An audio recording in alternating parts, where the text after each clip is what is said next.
Hello বন্ধুরা, আমি Alvi Chowdhury midnight stories club থেকে আপনাদের স্বাগতম জানাচ্ছি আমাদের নতুন একটি ভিডিওতে।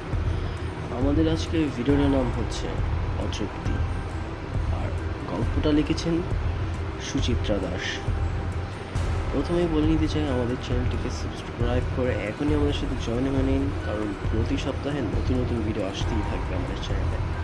অ্যান্ড চ্যানেলটা সাবস্ক্রাইব করে নোটিফিকেশন বেলটা অন করতে ভুলবেন না, যেন আমাদের নতুন ভিডিওটা সবার প্রথম আপনি পেয়ে যান। তাহলে আমরা সময় নষ্ট না করে চলে যাচ্ছি গল্পে।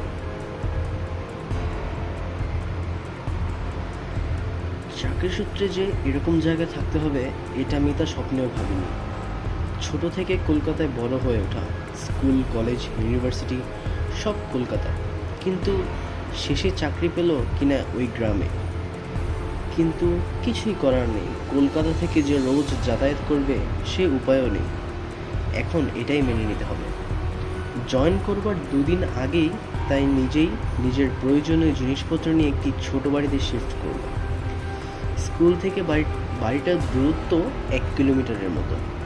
একটু দূরত্ব এমন কিছুই না, হেঁটেই যাতায়াত করা যায়। যাই হোক, জায়গাটা একটু বেশি নিরিবিলি, চারিদিকে গাছপালায় ভরা। কলকাতায় বড় হয়ে ওঠা মিতার তাই একটু গা ছমছমে অনুভূতি হচ্ছিল, কিন্তু কিছু করার নেই। সরকারি চাকরি তার ছোটবেলার স্বপ্ন। পরের দিনটাও মিতার সারাদিন ঘর পরিষ্কার করে আর গোছানোতেই কেটে গেল। একটা মেয়েকে ঠিক করলো ঘরের কাজ করা, রান্নার জন্য। পরের দিন সকালে মেয়েটা চলে এলো, খুব চটপটে কাজকর্মে। কিছুক্ষণের মধ্যেই সব কাজ হয়ে গেল। মিতা স্কুলে বেরোবার আগেই ওকে যত্ন করে সাজিয়ে খেতে ও দিয়ে গেল। ওকে সব বুঝিয়ে মিতার স্কুলের জন্য বেরিয়ে পড়ল।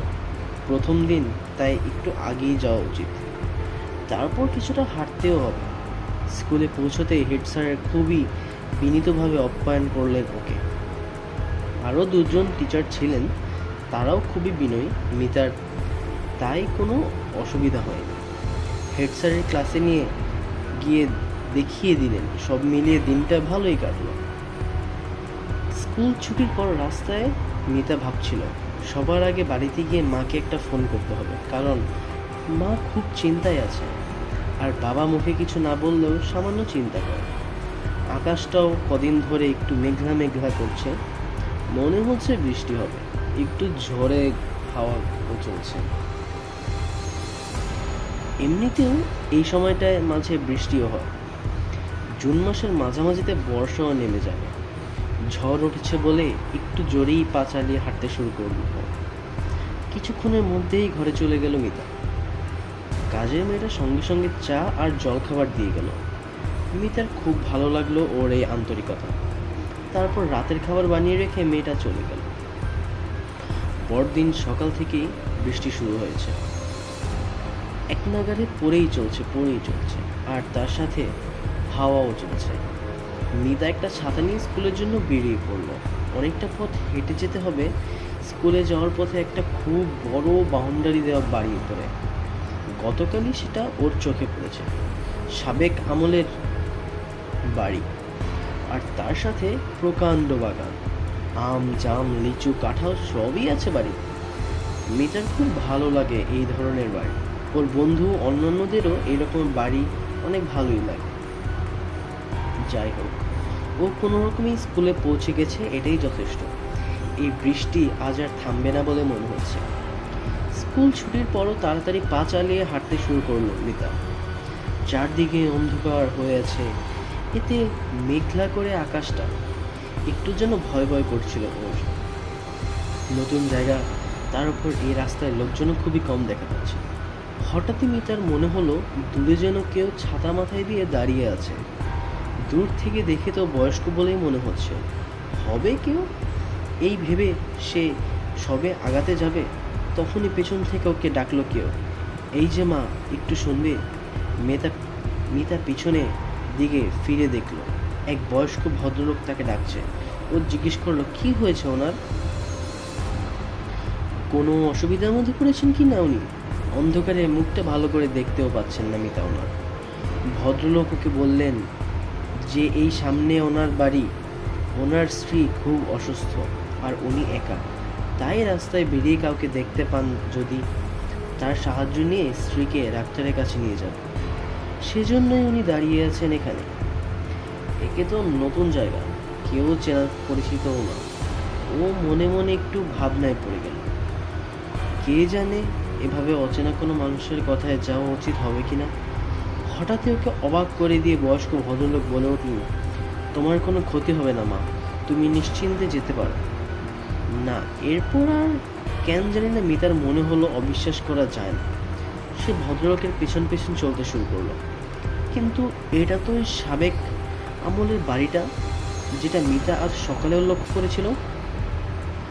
ভদ্রলোক বিশাল গেট খুলে ভেতরে ঢুকলেন, আর পেছনে মিতাও কেমন যেন সম্মোহিতর মতো ওনাকে অনুসরণ করেছিল। বাগান পেরিয়ে ঘরের মুখ্য দরজার সামনে এসে দাঁড়ালো ওরা। ঘরের দরজা হালকা ঠেলতেই খুলে গেল। মিতাও ঢুকলেন ঘরের ভিতর। কেমন যেন ভাবসা গন্ধ ওর নাকে এলো। অনেকদিন ব্যবহার করা না হলে যেরকম হয় তেমনই। ভদ্রলোক সামনে সিঁড়ি দিয়ে উপরে উঠতে লাগলেন। মিতাও উঠতে লাগলো ওনার পিছনে। সিঁড়ি দিয়ে উঠতেই সামনেই একটা ঘরের ভেতর ঢুকলেন ওরা। পুরোনো দিনের বিশাল খাট পাতা আছে ঘরের ভেতর। মিতা দেখলো খাটে এক শীর্ণকায়া বয়স্কা মহিলা শুয়ে আছে। এই ঘরে ঢুকেও মিতার নাকে সেই রকমই ভাবসা গন্ধ এলো। ও এগিয়ে এসে মহিলাটাকে কি হয়েছে জিজ্ঞেস করতে ভদ্রমহিলা ওর সাথে একটু জল খেতে চাইলেন। মিতা পেছন দিকে ফিরে ভদ্রলোককে জিজ্ঞেস করতে চাচ্ছিল যে জল কোথায় রাখা আছে, কিন্তু একই ঘরের ভেতর তো নেই ভদ্রলোক। তখন সে ভদ্রমহিলাকে সবে বলতে যাবে যে জল এনে দিচ্ছি সে নিচের তলা থেকে, কিন্তু সামনে খাটের উপর তো কেউ নেই। মিতার হঠাৎ ঘরের ভেতর নজর পড়ে। পুরো ঘর অন্ধকার, ঘুটঘুটে, কোথাও কেউ নেই। চারিদিকে মাকড়সার জাল। না, আর কিছু নেই ওর। যখন ওর জ্ঞান এলো তখন দেখলো নিজের ঘরে শুয়ে আছে। কাজের মেয়েটি দোষ ওর কাছে বসে আছে। আরো অনেকেই আছে ঘরের ভেতর, ও কাউকেই চেনে না। কিন্তু সবাই ওর এটাই জানতে চাইছে যে ও ওই পুরো বাড়িটাতে কেন ঢুকেছিল, কোনটা পুরো বাড়ি। ও জিজ্ঞেস করাতেই সবাই যা বলল তাতে মিতা হতবাক। মিতা স্কুলে ছুটির পরও আসছিল না দেখে কাজের মেয়েটা একটু এগিয়ে এসেছিল ওকে খোঁজার জন্য, কিন্তু এরপর ওই স্কুলে যাওয়ার রাস্তা ধরে এগিয়ে গিয়েছে, দেখেছে যে পুরো বাড়িটার গেটটা খোলা ছিল। আর তাই ও সন্দেহের বশে ভিতরে গিয়ে দেখেছে যে মিতা ওখানে অজ্ঞান হয়ে পড়ে আছে। কাজের মেয়েটি মিতাকে বলল ওই যে বাড়িতে নাকি বুড়ো বুড়ি থাকতো অনেক দিন আগে। ওদের একমাত্র ছেলে বিদেশে থাকতো। প্রথম প্রথম খোঁজ নিলেও বিয়ের পর নাকি আর নিত না। বুড়ি অসুস্থ থাকতো বেশিরভাগ সময় ছেলের জন্য। এক বৃষ্টির রাতে বুড়ি খুব অসুস্থ হয়ে পড়লো। বুড়ো নাকি ডাক্তারের কাছে যেতে গিয়ে অ্যাক্সিডেন্টে মারা যান। আর তারপর বুড়িও ঘরের ভেতরই মারা গিয়েছিল। অনেকদিন পর ঘর থেকে পচা গন্ধ পেয়ে সবাই গিয়ে দেখেছে যে বুড়ি আর নেই। ওদের ছেলেকে খবর দেওয়া সত্ত্বেও সে আসেনি ওদের শ্রাদ্ধ শান্তি করবার জন্য। গ্রামের লোক ও আর এ ব্যাপারে কিছু করেননি। তাই এবার মিতা বুঝতে পারলো আসল ঘটনা, ওদের আত্মার শান্তি হয়নি। আর এটাই ওরা মিতাকে বোঝাতে চেয়েছিল। স্কুলে দুদিন ছুটিতে মিতা সবার আগে ওনাদের আত্মার শান্তির জন্য পুজোর আয়োজন করলো। তবে মিতা এটা আজও বুঝতে পারেনি যে ওনারা ওকেই কেন জানাতে চেয়েছিল।